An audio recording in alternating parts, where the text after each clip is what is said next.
প্রিয় শ্রোতা বন্ধু, বেদ পাঠশালা অনুষ্ঠানে আপনাকে স্বাগত জানাই। আদি পুস্তকের 3 অধ্যায়ে আমরা যেমন একটা খুবই সুপরিচিত বিষয় দেখতে পাই, তেমনি একটা বিতর্কিত বিষয়ও দেখতে পাই। আমি এই বিষয়টাকে সংকটকাল আখ্যা দিতে চাই এবং এখানে আমরা দেখব এই সংকটকাল কীরকম ছিল এবং ইহা এখন কীরকম। কিন্তু এখন প্রশ্ন হলো, আদি পুস্তকের 3 অধ্যায়ে বর্ণিত এই সংকটকাল বলতে আমরা কি বুঝি? বাইবেল অনুযায়ী এই সংকটকাল হলো পাপ। মানুষের স্বভাব বা প্রকৃতি হলো ঈশ্বরের পথ থেকে সরে এসে নিজেদের ইচ্ছানুযায়ী চলা। পবিত্র শাস্ত্র অনুযায়ী ঈশ্বর আমাদেরকে সৃষ্টিলগ্নে আমাদের পছন্দ অনুযায়ী নির্বাচনের স্বাধীনতা দিয়েছিলেন। যেহেতু আমাদের এই নির্বাচনের স্বাধীনতা আছে, তাই আমরা ঈশ্বরের ইচ্ছানুযায়ী চলতে পারি বা আমাদের নিজেদের ইচ্ছা অনুযায়ী চলতে পারি। কিন্তু যেহেতু আমাদের পছন্দের স্বাধীনতা আছে বা আমরা আমাদের পছন্দ অনুযায়ী কাজ করতে পারি, সেই জন্য আমাদের কর্মফল আমাদের ইচ্ছা অনুযায়ী আমরা তৈরি করতে পারি। আদি পুস্তকের 3 অধ্যায়ে আমরা এই সংকটকাল প্রথমবার যখন উপস্থিত হয় সেই বিষয়ে বর্ণনা দেখতে পাই। এখানে আমরা সেই সংকল্পের লড়াই বা অভিলাষের লড়াইয়ের বর্ণনা দেখতে পাই। মানুষের সংকল্প বা ঈশ্বরের সংকল্প কীরকম ছিল তা দেখতে পাই, যেন এই লড়াই কীরকম তা বুঝতে পারি। আদি পুস্তকের 2 অধ্যায় 8 এবং 9 পদে আমরা যে বিষয়ের উল্লেখ পাই, 3 অধ্যায়ে আমরা সেই বিষয়টাই বিস্তারিতভাবে দেখতে পাই। এখানে লেখা আছে, আর সদাপ্রভু ঈশ্বর পূর্ব দিকে এদনে এক উদ্যান প্রস্তুত করিলেন এবং সেই স্থানে আপনার নির্মিত এই মনুষ্যকে রাখিলেন। আর সদাপ্রভু ঈশ্বর ভূমি হইতে সর্বজাতীয় সুদৃশ্য ও সুখাদ্যদায়ক বৃক্ষ এবং সেই উদ্যানের মধ্যস্থানে জীবন বৃক্ষ ও শতাশত জ্ঞানদায়ক বৃক্ষ উৎপন্ন করিলেন। এখন একটা প্রশ্ন প্রায়শই জিজ্ঞাসা করা হয় যে এদন উদ্যানে আদম এবং হবা কি করছিলেন? যদি আপনি আদি পুস্তকের 3 অধ্যায় অধ্যয়নের সময় এই সমস্ত প্রশ্নগুলি করেন যে ইহা কি বলতে চায় বা ইহা কি বোঝাতে চায় এবং এই অধ্যায় আমাকে কি বোঝাতে চায়, তাহলে প্রথমেই আপনি দেখবেন যেখানে কোনো আপেলের উল্লেখ নেই। আমি জানি না কিভাবে বা কোথা থেকে এই ধারণা এসেছিল যে আদম হবাকে শয়তান যে ফলের দ্বারা আকৃষ্ট করেছিলেন সেটা ছিল আপেল। আমরা আগেও বলেছি যে আদি পুস্তকের 3 অধ্যায়ে যে পাপের উল্লেখ পাই সেটা প্রথম মানবী আদম হবার শারীরিক সম্পর্কজনিত ছিল না। অনেকের এই হাস্যকর ধারণা আছে যে শারীরিক সম্পর্কের কারণে মনুষ্য জাতি পাপে পতিত হয়েছিল, কিন্তু সেখানে প্রকৃতপক্ষে কি ঘটেছিল? এখানে আবার আমরা উদাহরণরূপে বাইবেলের অধ্যয়নের মূল লক্ষ্য, যা আমি বাইবেল কি তা ব্যাখ্যা করার সময় বলেছিলাম, সেটা দেখব। আমি বলেছিলাম যে বাইবেল অধ্যয়নের লক্ষ্য যাহা বলে যে কোনো একটি ঘটনা ঐতিহাসিক হতে পারে এবং তার সমস্ত ঐতিহাসিক বৈশিষ্ট্য বজায় রেখেও এই ঘটনার কোনো রূপক তাৎপর্য থাকতে পারে। সাধু পৌল তার গালাতীয়দের প্রতি পত্রের 4 অধ্যায় 22 থেকে 24 পদে বলেছেন, অব্রাহামের 2টি সন্তান ছিল, এই ঘটনার একটি রূপক অর্থ আছে। যদি আপনি রূপক কথাটির সংজ্ঞা দেখেন তাহলে দেখবেন যে ইহা কিছুটা এইরকম। রূপক কথাটির অর্থ হলো একটি গল্প যেখানে মানুষ, স্থান, কাল এবং বিভিন্ন জিনিসের অন্য অর্থ থাকে, যেগুলি সাধারণত নৈতিক উপদেশপূর্ণ হয়। এক কথায়, রূপক হলো একটি ঘটনা যেখানে স্থানকাল পাত্রের ঐতিহাসিক বা নিশ্চিত বা স্পষ্ট অর্থ ছাড়াও অন্য অর্থ থাকে। এই একই অর্থে আদি পুস্তকের 3 অধ্যায় আমরা একটা রূপকের উল্লেখ পাই। তাছাড়া আপনি কি কখনো জ্ঞানদায়ক বৃক্ষ দেখেছেন? কখনো কি জীবন বৃক্ষ দেখেছেন? এইগুলি সবই প্রতীক অর্থে ব্যবহৃত হয়েছে। এইগুলি অবশ্যই রূপক আকার বিশিষ্ট ভাষা। আদি পুস্তকের 3 অধ্যায়ে আমরা এই রূপক আকার বিশিষ্ট ভাষা দেখতে পাই। এখান থেকে আমরা সেই সংকটকাল কীরকম ছিল এবং বিশেষত এখন কীরকম সেই বিষয়ে সুগভীর তথ্য পাই। আদি পুস্তকের 2 অধ্যায় 8 এবং 9 পদে আমরা দেখেছি যে ঈশ্বর মানুষকে যে বাগানে রেখেছিলেন সেখানেই তার সমস্ত প্রয়োজন মেটাবার ব্যবস্থা করেছিলেন।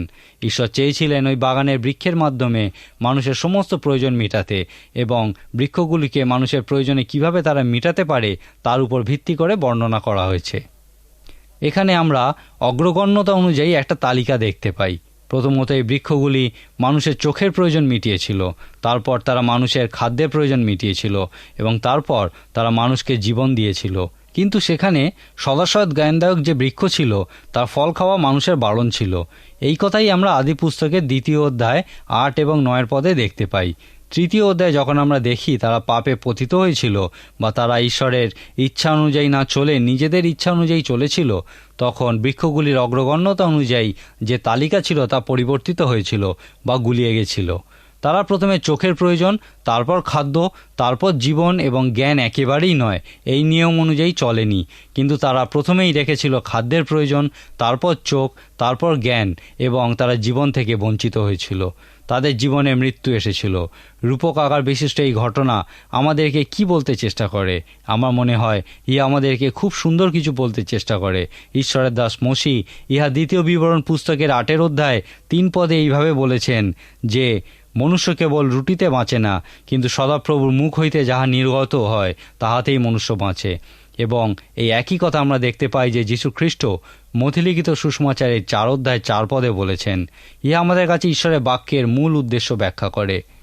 ঈশ্বরের বাক্যের মূল উদ্দেশ্য হলো যেন মানুষ জানতে পারে কিভাবে জীবনযাপন করা উচিত। মানুষ শুধুমাত্র রুটিতে বেঁচে থাকে না, বা মানুষ জীবন ধারণের জন্য যে কোনোভাবে তার প্রয়োজন মেটাবার উদ্দেশ্য নিয়ে বেঁচে থাকে না। ইহা কোনো মতেই মানুষের বেঁচে থাকার উদ্দেশ্য হতে পারে না। একজন মানুষ যদি সে সত্যি করেই বাঁচতে চায় তাহলে তাকে অবশ্যই বলতে হবে, ঈশ্বর, ইহা সম্পর্কে আপনি কি চিন্তা করেন? আমি কিভাবে জীবনযাপন করব, দয়া করে আমার কাছে তা প্রকাশ করুন। ঈশ্বরের দাস মসি বলেছিলেন, যদি কোনো মানুষ জীবন পেতে চায় এবং যদি সে বলে যে ঈশ্বর আমাকে জীবন সম্বন্ধে আপনার বাক্য দান করুন এবং আমি ওই বাক্যের অনুরূপ চলব, তাহলে সে জীবন প্রাপ্ত হবে। প্রিয় শ্রোতা বন্ধু, ঈশ্বর মানুষকে এদেন উদ্যানে রেখেছিলেন, অর্থাৎ ঈশ্বর মানুষকে জীবনের মধ্যে রেখেছিলেন। আর আজকেও ঈশ্বর আমাদেরকে বিভিন্ন জায়গায় রেখেছেন এবং বলছেন, ঠিক যেমন তিনি এদেন উদ্যানে প্রথম মানুষকে বলেছিলেন, আমি তোমার প্রয়োজন সকল জানি, কারণ আমি তোমাকে সৃষ্টি করেছি এবং তোমার সমস্ত প্রয়োজন মেটাবার ব্যবস্থাও আমি করেছি। মনস্তত্ত্ববিদদের মত অনুযায়ী আমরা প্রয়োজনের কেন্দ্রবিন্দুতে অবস্থিতি করছি, অর্থাৎ মনস্তত্ত্ব অনুযায়ী আমাদের জীবনের জন্য এত কিছু প্রয়োজন যে আমরা তার কল্পনাও করতে পারি না। এই গল্পে খাদ্যের প্রয়োজনীয়তাকে প্রতীকরূপে ব্যবহার করে আমাদের সমস্ত প্রয়োজনকে খুব সুন্দরভাবে একত্রিত করা হয়েছে। ঈশ্বর আমাদের এই প্রয়োজন সকলের কথা জানেন এবং তিনি বলেন, যেমন এদেন উদ্যানে বলেছিলেন, আমি তোমার প্রয়োজনের কথা সকল জানি। যদি তুমি আমার প্রকাশিত বাক্য, আমার সেই বৃক্ষ যা তোমার চক্ষের প্রয়োজন মিটায়, তা প্রথমে রাখো এবং তারপর তোমার খাদ্যের প্রয়োজন রাখো, তাহলে তুমি জীবন লাভ করবে। কিন্তু তারা এই মতো চলেনি। তারা প্রথমেই খাদ্যের প্রয়োজন রেখেছিল, তারপর চোখের প্রয়োজন, এবং সেই জন্যই তারা জীবন প্রাপ্ত হয়নি। যখন আমরা পবিত্র শাস্ত্রে চোখের উল্লেখ পাই, সর্বদা তা আক্ষরিক অর্থে চোখ বুঝায় না।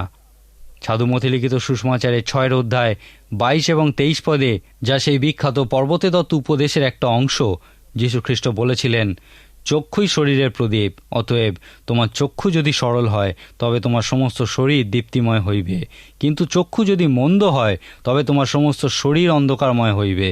এখানে তিনি ঠিক কী বোঝাতে চেয়েছিলেন? আমার মনে হয় না যে তিনি আক্ষরিক অর্থে আমাদের চোখের কথা বলেছিলেন। আমার মনে হয় তিনি যা বলতে চেয়েছিলেন তা হলো কিভাবে আমরা বিভিন্ন বিষয় দেখি। ইহাই হলো সবথেকে গুরুত্বপূর্ণ প্রশ্ন, কিভাবে আমরা বিভিন্ন বিষয় পর্যবেক্ষণ করি। আমাদের প্রত্যেকেরই কোনো কিছুর মান নির্ধারণের নিজস্ব রীতি আছে। আমাদের প্রত্যেকেরই একটা নিজস্ব বা স্থির চিন্তাভাবনা আছে। আমরা এই নিজস্ব স্থির চিন্তাভাবনা বা মতামতের উপর খুব গুরুত্ব দিয়ে থাকি। আপনার নিজস্ব চিন্তাভাবনা বা মতামত কী? জীবন সম্পর্কে আপনার দৃষ্টিভঙ্গি কী? যীশু খ্রিস্ট বলেছিলেন, দীপ্তিময় শরীর এবং অন্ধকারময় শরীরের মধ্যে পার্থক্য এটাই। আপনি যেভাবে সমস্ত বিষয়গুলি দেখেন বা পর্যবেক্ষণ করেন তা যদি সরল হয় তাহলে অবশ্যই আপনার শরীর দীপ্তিময় হবে, কিন্তু যদি আপনার দৃষ্টি মন্দ হয় তাহলে আপনার সমস্ত জীবন অন্ধকারময় হবে। তাই ঈশ্বর যখন মানুষকে এদেন উদ্যানে রেখেছিলেন, তিনি বলেছিলেন, আমি তোমার প্রয়োজন সকল জানি, আমাকে বিশ্বাস করো, তোমাদের সবথেকে বড় প্রয়োজন হলো আমার প্রকাশিত বাক্য। মানবতাবাদীরা বলে যে আমাদের জীবনের জন্য ঈশ্বরের প্রকাশিত বাক্যের কোনো প্রয়োজন নেই। আমার একটা মন আছে, চিন্তাশক্তি আছে, আমি জানি যে আমার জন্য কোনটা ভালো, আমি কি চাই তা আমি জানি, সেই জন্যে ঈশ্বরের প্রকাশিত বাক্যের প্রয়োজনও আমার নেই। আমি কখনোই বলবো না সদাপ্রভু আমার পালক, কারণ আমি মেষ নই, তাই আমার মেষ পালকেরও দরকার নেই। ইহাই হলো মানবতাবাদ। আমি বিশ্বাস করি ইহা পাপ, ইহা সেই সংকট বা বিপদ যা আমরা আদি পুস্তকের 3 অধ্যায় দেখতে পাই। আদম ও হবার সেই সংকটময় মুহূর্তে বা সেই বিপদের কাছে পরাজিত হওয়ার ঘটনার মধ্য দিয়ে আমরা আরেকটি সুন্দর সত্য দেখতে পাই। আদি পুস্তকে 3 অধ্যায়ে আমরা দেখি পাপে পতনের ঠিক পর মুহূর্তেই বা যে মুহূর্তে তারা ঈশ্বরের আদেশ অমান্য করেছিল, ঠিক তার পর মুহূর্তে তারা সদাপ্রভু ঈশ্বরের রব শুনিতে পাইলেন। তিনি দিবাবসানে উদ্যানে গমনাগমন করিতেছিলেন, তাহাতে আদম ও তাহার স্ত্রী সদাপ্রভু ঈশ্বরের সম্মুখ হইতে উদ্যানস্থ বৃক্ষসমূহের মধ্যে লুকাইলেন। তখন সদাপ্রভু ঈশ্বর আদমকে ডাকিয়া কহিলেন, তুমি কোথায়? আদম কহিলেন, আমি উদ্যানে তোমার রব শুনিয়া ভীত হইলাম, কারণ আমি উলঙ্গ, তাই আপনাকে লুকাইয়াছি। তিনি বলিলেন, তুমি যে উলঙ্গ ইয়া তোমাকে কে বলিল? যে বৃক্ষের ফল ভোজন করিতে তোমাকে নিষেধ করেছিলাম, তুমি কি তার ফল ভোজন করিয়াছ? তাতে আদম কহিলেন, তুমি আমার সঙ্গিনী করিয়া যে স্ত্রী দিয়াছ, সে আমাকে ওই ফল দিয়াছিল, তাই খাইয়াছি। তখন সদাপ্রভু ঈশ্বর নারীকে কহিলেন, তুমি এ কি করিলে? এখানে আবার উপকারার্থে আমরা একটা মহৎ সত্যের সন্ধান পাই। কোনো একজন বলেছিলেন, সকল ধর্মেরই মূল বিষয়বস্তু বা সারসংক্ষেপ হলো মানুষ ঈশ্বরের অন্বেষণ করছে, কিন্তু ইব্রিয় খ্রিস্টান ধর্মে প্রকাশিত সত্যকে এইভাবে বলা যায় যে ঈশ্বর মানুষের অন্বেষণ করছেন। এই দুটি মতের মধ্যে একটা বৃহৎ পার্থক্য আছে। একজন ধর্মগীত রচকের ভাষায়, আমি ঈশ্বরের অন্বেষণ করছিলাম, কিন্তু পরে আমি জানতে পারি যে তিনি আমার আত্মাকে অনুপ্রাণিত করেছিলেন যেন আমি তার অন্বেষণ করি, কারণ তিনি আমার অন্বেষণ করছিলেন। ইহা সত্যি নয় যে আমি তাকে খুঁজে পেয়েছি, কিন্তু তিনি আমাকে খুঁজে নিয়েছেন। ঠিক যে মুহূর্তে মানুষ পাপে পতিত হলো, সেই মুহূর্ত থেকেই ঈশ্বর মানুষের অন্বেষণ শুরু করেছিলেন। যখন ঈশ্বর মানুষকে খুঁজে পান, তিনি তাকে এই প্রশ্নগুলি করেন, কোথায় তুমি? কে তোমাকে বলেছিল? ইহা তুমি কি করেছো? তুমি কি সেই বৃক্ষের ফল খেয়েছো যা আমি তোমাকে খেতে বারণ করেছিলাম? এটা কি আকর্ষণীয় বিষয় নয় যে পবিত্র শাস্ত্রে ঈশ্বর আমাদের সঙ্গে কথোপকথন শুরু করেছেন প্রশ্ন করার মধ্যে দিয়ে? ঈশ্বর মানুষকে প্রশ্ন করেন কেন? আপনি কি মনে করেন যে ঈশ্বরের ওই সমস্ত প্রশ্নের উত্তর জানা নেই? সৃষ্টিকর্তা কেন তার সৃষ্ট বিষয়কে প্রশ্ন করেন? ঈশ্বর মানুষকে প্রশ্ন করেছিলেন কারণ অনেক বিষয় মানুষের জানা ছিল না, কিন্তু তাদের সেই বিষয়গুলি জানার প্রয়োজন ছিল। মানুষ যেন ওই সকল বিষয়গুলি জানতে পারে, সেই জন্য ঈশ্বর মানুষকে চিন্তা করতে বাধ্য করেছিলেন এবং তাকে চিন্তা করতে বাধ্য করার জন্য প্রশ্ন করেছিলেন। একটু সময় নিয়ে চিন্তা করুন যে ঈশ্বর আপনাকে প্রশ্ন করছেন, তুমি কোথায়? কে তোমাকে বলেছিল? তুমি কি আমার কথা শুনছো না জগতের কথা শুনছো? ঈশ্বর আপনার কাছে আরও জানতে চান, তুমি কি সেই নিষিদ্ধ ফল খেয়েছো? তুমি ইহা কি করেছো? এইভাবে ঈশ্বরের সঙ্গে একটা কথোপকথনের সম্পর্ক স্থাপন করুন। ঈশ্বর মানুষকে প্রথম প্রশ্ন করেছিলেন, তুমি কোথায় ছিলে? এই প্রসঙ্গে আমি একটা গল্প শুনেছিলাম।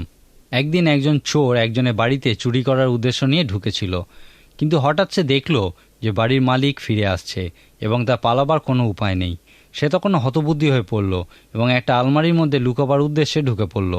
এদিকে বাড়ির মালিক ঘুরে এসে ঘরের চেহারা দেখেই বুঝতে পারল যে চোর এসেছিল এবং তার জামাকাপড় ঠিক আছে কিনা দেখার জন্য প্রথমেই তার আলমারিটা খুলল এবং চোরটা সেখানেই লুকিয়েছিল। বাড়ির মালিক তাকে জিজ্ঞেস করলো, তুমি এখানে কি করছো? উত্তরে সেই চোর বলেছিল, প্রত্যেকেরই থাকার জন্য কোনো না কোনো জায়গা আছে এবং আমি ভেবেছিলাম এটাই আমার থাকার জায়গা। এখানে আমরা একটা সত্যের দেখা পাই যে প্রত্যেকেরই একটা জায়গা আছে যেখানে তাদের থাকা উচিত। ঈশ্বর যখন মানুষকে সেই বাগানে প্রশ্ন করেছিলেন যে তুমি কোথায়, তখন তিনি তাকে বলতে চেয়েছিলেন যে তোমার থাকার জন্য যে নির্দিষ্ট জায়গা আছে তুমি সেখানে নেই, এবং সেই জন্যই ঈশ্বর প্রশ্ন করেছিলেন কোথায় তুমি। প্রত্যেকেরই তাদের নির্দিষ্ট জায়গায় থাকা উচিত, কিন্তু আজকে আমরা কোথায়? আমাদের কখনোই এই উপদেশ ভুলে যাওয়া উচিত নয় যে আদি পুস্তক বলে ইহা কীরকম ছিল, কারণ আমরা যেন বুঝতে পারি আজকের দিনে ইহা কীরকম হওয়া উচিত। আমরা এখানে কিসের চিত্র দেখতে পাই? এখানে আমরা ঈশ্বরের সঙ্গে কথোপকথনের সম্পর্ক স্থাপনের চিত্র দেখতে পাই। ঈশ্বর সর্বদা মানুষের সঙ্গে কথোপকথনের সম্পর্ক স্থাপনের সূত্রপাত করেন। আপনি কি কখনো শুনেছেন ঈশ্বরের সেই প্রশ্ন, কোথায় তুমি? আজকের দিনে ইহাকে আমরা পরিচয় সংকট বলে থাকি। কত সময় আমরা শুনি অনেকেই বলে, আমার মনে হয় আমার যেখানে থাকার কথা আমি সেখানে নেই, আমার মনে হয় ঈশ্বর আমাকে অন্যত্র যেতে বলছেন। এই প্রশ্নটি আমাদের অন্য আরেকটি প্রশ্নের সম্মুখীন করে। ঈশ্বর মানুষকে সেই দ্বিতীয় প্রশ্নটি করেছিলেন, তোমাকে কে বলেছে? ঈশ্বর যখন মানুষকে প্রশ্ন করেছিলেন যে তুমি কোথায়, মানুষের উত্তর ছিল, আমি তোমার থেকে এত দূরে নেই যে তোমার রব শুনতে পাবো না। আমি তোমার রব শুনেছি, কিন্তু তোমার রব শুনে আমি ভীত হয়ে পড়েছি, কারণ যদি আমি অবিরত তোমার রবে অবদান করি তাহলে আমি যে উলঙ্গতা প্রকাশ হয়ে পড়বে। আমি চাই না আমার উলঙ্গতা প্রকাশ হয়ে পড়ুক, তাই আমি লুকিয়ে আছি। একজন দক্ষ চিকিৎসক সর্বদা রোগীকে সত্য সম্পর্কে অবহিত থাকতে সাহায্য করেন, যেন তার সমস্যার সমাধান হয়। তাদের কথায় একটিমাত্র বিষয়ের সম্মুখীন হতে মানুষ চায় না, এবং তা হলো সত্য। মানুষের কাছে সেই সত্যের সম্মুখীন হওয়া যা তাদেরকে স্বাধীনতা দিতে পারে তা খুবই কঠিন মনে হয় এবং সেই জন্যই তারা লুকিয়ে থাকে। আমরা বিভিন্নভাবে নিজেদেরকে লুকিয়ে রাখি। আমরা খুব বেশি পরিশ্রম করি, আমরা প্রচুর খেলাধুলা করি, আমরা প্রচুর ঘুমাই, বিশেষ করে খাই। আমরা সমস্ত কিছুই খুব বেশি করে করতে চাই। আমরা বিভিন্নভাবে নেশাগ্রস্ত থাকি। আমরা এই সমস্ত কিছুই করি কারণ আমরা নিজেদেরকে লুকিয়ে রাখতে চাই। আমরা সেই প্রেমময় ঈশ্বরের কাছ থেকে লুকিয়ে থাকতে চাই, যিনি আমাদেরকে আমাদের জন্য নির্দিষ্ট স্থানে ফিরিয়ে আনতে চান। সেই জন্যই তিনি আমাদেরকে প্রশ্নগুলি করেন, যেমন কোথায় তুমি। সম্ভবত ইয়া খুবই ভালো হতো যদি আমরা বলতে পারতাম, আমি তোমার রব শুনেছি, কিন্তু যদি আমার উলঙ্গতা প্রকাশ হয়ে পড়ে সেই ভয়ে আমি ভীত, আর তাই আমি লুকিয়ে আছি। দ্বিতীয় প্রশ্নটি আমার খুবই ভালো লাগে। যখন মানুষ ঈশ্বরকে উত্তর করে বলেছিল আমি উলঙ্গ, তখন ঈশ্বর জিজ্ঞেস করেছিলেন, তোমাকে কে বলেছে যে তুমি উলঙ্গ? আদিপুস্তক 3:7 আমরা দেখি, যখন তারা সেই সদাসৎ জ্ঞানদায়ক বৃক্ষের ফল খেয়েছিল, লেখা আছে যে তাহাতে তাহাদের চক্ষু খুলিয়া গেল এবং তাহারা বুঝিতে পারিলেন যে তাহারা উলঙ্গ। ঈশ্বর তখনও পর্যন্ত তাদের সঙ্গে কথা বলা শুরু করেননি, কিন্তু তারা বুঝতে পেরেছিলেন যে তারা উলঙ্গ। এরপরেই ঈশ্বর তাদেরকে সেই দ্বিতীয় প্রশ্ন করেছিলেন, তোমাকে কে বলেছে যে তুমি উলঙ্গ? আমার মনে হয় না আমরা আক্ষরিক অর্থে ঈশ্বরের রব শুনতে পাই। আপনি কি কখনো বলেছেন, ঈশ্বর আমাকে বলেছিলেন? যদি আপনি একথা বলে থাকেন, তাহলে যে কেউ আপনাকে প্রশ্ন করতেই পারে যে ঈশ্বরের রব একজন পুরুষের মতো না একজন নারীর মতো। ঈশ্বর কি খুব উচ্চস্বরে কথা বলেন না নিম্নস্বরে কথা বলেন? আমার মনে হয় প্রকৃত অর্থে আপনি কোনো রব শুনতে পান না। সম্ভবত ইহা বলা ভালো যে আমরা কোনো রব শুনতে পাই না, কিন্তু আমাদের পক্ষে ইহা দৃঢ়ভাবে বিশ্বাস করা কি সম্ভব যে ঈশ্বর আমাদের সঙ্গে কথা বলেন? ইব্রিয় পুস্তকে আমরা একটা আকর্ষণীয় প্রশ্ন দেখতে পাই যে তোমাকে কে প্রস্তুত করেছে তা কি জানো? ঈশ্বর প্রকৃতপক্ষে তোমাকে কে বলেছে ইয়া বলতে চাননি, কিন্তু তিনি বলতে চেয়েছিলেন তোমাকে যিনি প্রস্তুত করেছেন তাকে জানো। আপনার পক্ষে ইহা দৃঢ়ভাবে বিশ্বাস করা কি সম্ভব যে ঈশ্বর আপনাকে কিছু জানার জন্য প্রস্তুত করেছেন? আমি একবার একটা গল্প শুনেছিলাম যে একবার কতকগুলি জাহাজ কোনো বিশেষ অভিযানের জন্য রওনা হয়েছিল, কিন্তু তাদের কেউই কোথায় তারা যাচ্ছে সে বিষয়ে জানতো না। তাদের যে জাহাজটি নেতৃত্ব দিচ্ছিল শুধুমাত্র সেই জাহাজের সর্বাধ্যক্ষ জানতেন তারা কোথায় যাচ্ছে, এবং তিনি সমুদ্রে 3 দিনের পথ যাওয়ার পর সকলকে সেই বিষয়ে জানাতেন। কিন্তু 2 দিনের পথ যাওয়ার পর প্রচণ্ড সামুদ্রিক ঝড়ের কারণে প্রত্যেকটি জাহাজ একে অপরের থেকে বিচ্ছিন্ন হয়ে পড়েছিল। একটি ছোট্ট জাহাজ সম্পূর্ণ বিচ্ছিন্ন হয়ে পড়েছিল এবং সে কোথায় আছে তা বুঝতে পারছিল না। হঠাৎ সেই জাহাজটি অন্য একটি বড় জাহাজে দেখা পেয়ে সাংকেতিক ভাষায় তার কাছে জানতে চাইল যে তারা কোথায় আছে। সেই বড় জাহাজটি উত্তরে জানতে চাইল তারা কোথা থেকে আসছে এবং কোথায় যাবে, কিন্তু সেই ছোট্ট জাহাজটি জানালো তা তারা জানে না, এবং সেই বড় জাহাজটি উত্তর দিল, যদি তুমি কোথা থেকে আসছো এবং কোথায় যাচ্ছ তা না জানো, তাহলে তুমি কোথায় আছো তা জেনে তোমার কী লাভ হবে? আদি পুস্তকে বর্ণিত যে সমস্ত কঠিন সমস্যাগুলি আমরা দেখি তার মধ্যে অন্যতম হল দিক নির্দেশ সংক্রান্ত সমস্যা। কোনো এক সময় আমাদের কিছু স্থায়ী নীতি ছিল, তারপর আমরা ওই সমস্ত নীতিগুলিকে মুছে ফেলে কিছু আপেক্ষিক নীতিতে বিশ্বাসী হয়ে পড়ি। সমস্ত কিছুই তখন আপেক্ষিক হয়ে যায়। এখন আমরা অনেককেই দেখি যাদের জীবনে কোনো স্থায়ী নীতি বা নৈতিকতা বলে কিছুই নেই, এবং সেই জন্যই তারা জানে না তারা কোথা থেকে এসেছে, তাদের কোনো ধারণাই নেই যে তারা কোথায় যাবে, এবং অবশ্যই তারা জানে না তারা কোথায় আছে। আমি এক্ষুনি যে গল্পটি বললাম, আমাদের শিক্ষার জন্য সেখানে একটা সুন্দর আবেদন দেখতে পাই। এখান থেকে আমরা যা শিখি তা হলো, শাস্ত্র অনুযায়ী যীশু খ্রিস্টের মণ্ডলী, খ্রিস্টের দেহ, ঈশ্বরের লোকেরা, পুরাতন নিয়মে বর্ণিত ঈশ্বরের লোকেরা এবং নতুন নিয়মে বর্ণিত মণ্ডলী, এই সমস্ত কিছুই হলো সেই অনেকগুলি জাহাজের সমষ্টির মতো যেগুলি এই পৃথিবী নামক সমুদ্রে ঘুরে বেড়াচ্ছে। এই সমষ্টির ঠিক কেন্দ্রস্থলে আছে সেই নেতৃত্বকারী জাহাজটি, পুনরুত্থিত প্রভু যীশু খ্রিস্ট। এই যীশু খ্রিস্ট পুরাতন নিয়মে যার সম্বন্ধে তিনি আসবেন এবং নতুন নিয়মে তিনি এসেছিলেন লেখা আছে, সেই যীশু খ্রিস্ট জীবিত এবং এই পৃথিবীতে অবস্থিতি করছেন। তিনি মৃতদের মধ্য থেকে পুনরুত্থিত হয়েছেন এবং তিনি জীবিত এবং জীবিত খ্রিস্টের রূপে সমস্ত জাহাজকে নেতৃত্ব দিচ্ছেন। তিনি সর্বদা আমাদেরকে সংকেত দিচ্ছেন। যদি আমরা সেই সংকেত ধরতে না পারি তাহলে আমরা যোগাযোগ বিচ্ছিন্ন হয়ে পড়ব, সম্পূর্ণ একা হয়ে পড়ব এবং আমরা হারিয়ে যাব। কিন্তু ঈশ্বরের কাজ তার সুনিয়ন্ত্রিত কক্ষে সুন্দরভাবে চলতে থাকবে। এই গল্পের নৈতিক উপদেশটি হলো, চোখ সর্বদা সেই নেতৃত্ব দানকারী জাহাজের উপরে রাখা উচিত। ঈশ্বরের কাছ থেকে তার সংকেত আমাদেরকে পেতে হবে, কারণ সেই প্রথম প্রশ্ন, তুমি কোথায়, এর উদ্দেশ্য হলো মানুষ হারিয়ে গেছে, এবং যদি কোনো হারিয়ে যাওয়া মানুষ নিজেকে খুঁজে পেতে চায়, তাহলে সর্বপ্রথমে তাকে জানতে হবে যে সে হারিয়ে গেছে। ঈশ্বর চান সেই হারিয়ে যাওয়া মানুষটি জানুক যে সে হারিয়ে গেছে, এবং সেই জন্যই তিনি প্রশ্ন করেছিলেন, কোথায় তুমি? আপনি কি জানেন আজকে আপনি কোথায় আছেন? এই দ্বিতীয় প্রশ্নটির উদ্দেশ্য হল ঐশ্বরিক পরিচালনা দান করা। ঈশ্বর আমাদের কাছে মহান সত্য প্রকাশ করতে চান। ঈশ্বর সেই হারিয়ে যাওয়া মানুষটিকে জানাতে চান যে সে হারিয়ে গেছে। ইয়া হলো প্রথম পদক্ষেপ। কিন্তু দ্বিতীয় বিষয় যা ঈশ্বর মানুষকে জানাতে চান তা হলো, ঈশ্বর মানুষের প্রতিটি পদক্ষেপ পরিচালনা করবেন। তিনি বলেন, আমি তোমার সঙ্গে কথোপকথনের সম্পর্ক স্থাপন করব। আমি তোমাকে কিছু বিশেষ বিষয়ে জ্ঞাত করাতে চাই। তোমার জন্য যে নির্দিষ্ট জায়গা মনোনীত করা আছে, যদি তুমি প্রকৃতই সেই স্থান কোথায় তা জানতে ইচ্ছা করো এবং সেখানে প্রকৃতই যেতে চাও, তাহলে আমি তোমাকে সেই বিষয়ে বলবো। আমি তোমাকে সেই স্থানের বিষয়ে বলবো যেখানে তোমার থাকা উচিত। এখানে আমরা আরও একটা প্রশ্ন দেখতে পাই, তোমাকে যে বৃক্ষের ফল খেতে বারণ করেছিলাম, তুমি কি সেই বৃক্ষের ফল খেয়েছো?